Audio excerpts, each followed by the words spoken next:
தெரியுமா? அந்த அநியாயம் பண்றடி நீனு. சை, ஒரு வெங்காயம் தக்காளி எல்லாத்தையும் வேப்பிட்டு கடைஞ்சிட்டு அப்புறமா அவரைக்காய் போட்டு சாம்பார் சூப்பராக இருக்கும். நீ வதக்கி கிதுக்கிலாம் வைக்க வேணாம். 3 நாளா சாம்பார் சாம்பார் சாம்பார். இன்னைக்கும் சாம்பார். சாம்பாருக்கு இதுக்கு அடக்க எதுவுமே இல்லை. அதெல்லாம் சாம்பார் காலைல வச்சுன்னா நைட்டுக்கு அதோட விட்டுருவேன். 3 நாளாக சாம்பார். நானும் சாம்பார் வச்சிருவேன். சாம்பார் இன்னைக்கும் சாம்பார். நேற்று ரசம். ஓகே, காலையில் கிடையாது.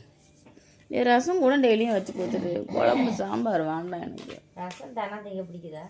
அது நல்லா தான் இருக்கு பச்சை தண்ணி மாரி குடிக்கிறதுக்கு. இது குழம்பு குடி. கஞ்சி ஊற்றி திண்டு போடுவேன். தயிர் இருக்குது நைட்டு. எங்கே காணும்? மோர் டப்பாவில் இருக்கு. நீ எங்கே மோர்? அது ஃப்ரிட்ஜில் கிடக்கும். அந்த மோர் தான் சொன்னோம். மூஞ்ச பார்த்தியா?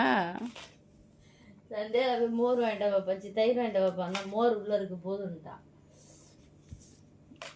அது ஒரு சோம்பேறி. நீ அதுக்கு மேலே ஒரு சோம்பேறி.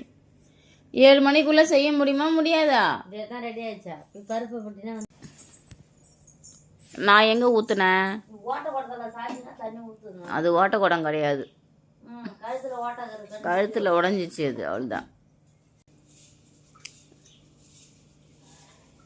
நேற்று மாதிரி வேகாமல் வந்துட போகுதுடியா. நல்லா இருந்துச்சு.